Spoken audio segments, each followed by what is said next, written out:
پڑھے اس کو اور زیادہ ثواب ہے، اور جو قرآن پاک کو تفسیر کے ساتھ پڑھے اس کو اور اس سے زیادہ ثواب ہے، اور جو قرآن حکیم کی تبلیغ کرے، قرآن پڑھائے اس کو اور زیادہ ثواب ہے، اور جو قرآن پاک پر عمل کرے اس کو اور بھی زیادہ ثواب ہے۔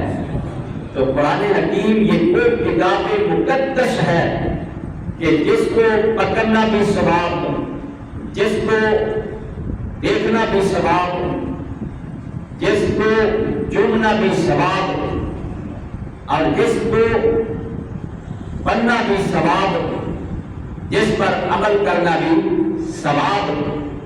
گویا قرآن پاک کی تلاوت کرنا اور قرآن پاک یہ نیکیوں کا خزانہ ہے، قرآن پاک نیکیوں کا خزانہ ہے۔ حفظ قرآن کے بڑے فضائل ہیں، بڑے فضائل ہیں۔ حافظ قرآن کا عمل وہ اللہ رب العالمین قیامت والے دن فرمائے گا کہ قرآن پاک پڑھتا جا میں تیرے درجے بلند کرتا جاتا ہوں، اور اللہ حافظ قرآن کے ماں باپ کے سروں پہ نورانی تاج سجائے گا۔ تو حفظ قرآن کے بھی بڑے فضائل ہیں، بڑی فضیلت ہے۔ یہاں پر تو ناظرہ قرآن پاک پڑھنا بھی بڑا ثواب ہے، قرآن کو دیکھ کر پڑھنا، قرآن پاک ناظرہ پڑھنا اس کا بھی بڑا ثواب ہے۔ نبی پاک صلی اللہ علیہ وسلم نے ارشاد فرمایا، پہلی حدیث مبارکہ سماعت فرمائیے، سرکار نے فرمایا من قرأ القرآن حرفا فلہ عشر حسنات۔ اللہ کے محبوب علیہ السلام نے فرمایا کہ جو قرآن پاک کو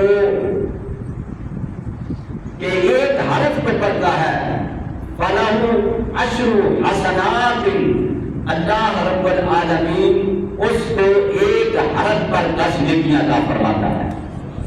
اور اللہ کے محبوب علیہ السلام نے فرمایا کہ الف لام میم، اس کو آپ ایک حرف نہ سمجھیں، فرمایا الف الگ حرف ہے، لام الگ حرف ہے، اور میم الگ حرف ہے۔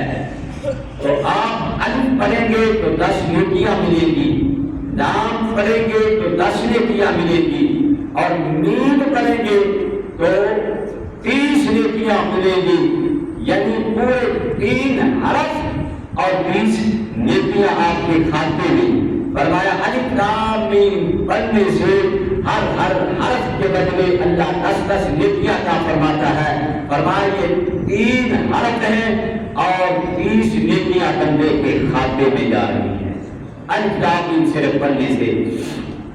اور امام الانبیاء صلی اللہ علیہ وسلم نے ارشاد فرمایا دوسری حدیث مبارکہ، سرکار نے فرمایا کہ الصیام والقرآن یشفعان، فرمایا کہ قرآن بھی قیامت والے دن سفارش کرے گا، اور ماہ رمضان المبارک بھی قیامت والے دن بندے کی سفارش کرے گا، شفاعت کرے گا۔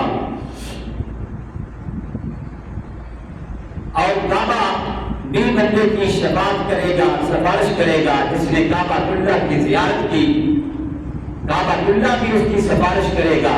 جس نے حجر اسود کو چوما، حجر اسود کا حق ادا کیا، تو حجر اسود بھی قیامت والے دن اس کی میموری اتنی بڑی ہے کہ وہ ہر اپنے چومنے والے کا نام بھی جانتا ہے، اس کے باپ کا نام بھی جانتا ہے۔ اور قیامت والے دن جس نے اس کو چوما، اس کا حق ادا کیا، فرمایا قیامت والے دن حجر اسود حشر کے میدان میں اس کو تلاش کرے گا، رب کی بارگاہ میں لے کے جائے گا، اور اس کی سفارش کر کے اس کو جنت کا حقدار بنوائے گا، حجر اسود۔ اور پھر اور چھوٹا بچہ یہاں پر لوگ نبی پاک کی شفاعت کے منکر بنے بیٹھے ہیں، اگر شفاعت کے منکر نہ ہوتے تو ہمیں یہ مسائل کرنے کی ضرورت نہ تھی۔ لوگوں نے ایسے مسئلے کیے تو ہمیں ان کا جواب دینا پڑتا ہے۔ تو ہم نے کہا کہ جب کعبہ قیامت والے دن سفارش کرے گا، حجر اسود قیامت والے دن سفارش کرے گا، اور چھوٹا بچہ جس کا بچپن میں فوت ہو جائے، جو گناہوں سے پاک بچہ تھا، جس نے ابھی کوئی گناہ نہیں کیا تھا، فرمایا قیامت والے دن رب کائنات اس کو فرمائے گا کہ تو جنت میں چلا جا۔ وہ کہے گا یا اللہ میں جنت میں اس وقت تک نہیں جاؤں گا جب تک میں اپنے ماں باپ کی سفارش کر کے ان کو بھی اپنے ساتھ جنت میں نہ لے جاؤں گا۔ اپنے اس کے ماں باپ کو بلایا جائے گا، ایک کا دائیں ہاتھ میں وہ ہاتھ پکڑے گا اور ایک کا بائیں ہاتھ میں، اور پھر اپنے ماں باپ کی سفارش کر کے وہ جنت میں لے کے جائے گا۔ تو قیامت کے دن فرمایا کہ قرآن پاک بھی سفارش کرے گا، شفاعت کرے گا۔ قرآن کہے گا مالک کائنات پروردگار، لوگ رات کو غفلت کی نیند سوئے ہوتے تھے، یہ اٹھ کے میری تلاوت کیا کرتا تھا، یہ میرے ساتھ محبت کرتا تھا، میرے ساتھ پیار کرتا تھا اور مجھے پڑھتا تھا، میرے اوپر عمل کیا اس نے۔ یا اللہ اس کو تلاوت قرآن کا بڑا شوق تھا، مجھے تلاوت کرنے کا بڑا شوق تھا، یا اللہ اس کی بخشش فرما۔ اللہ رب العالمین قرآن حکیم کی سفارش قبول فرمائے گا اور اس بندے کی بخشش فرمائے گا، اس بندے کی بخشش فرمائے گا۔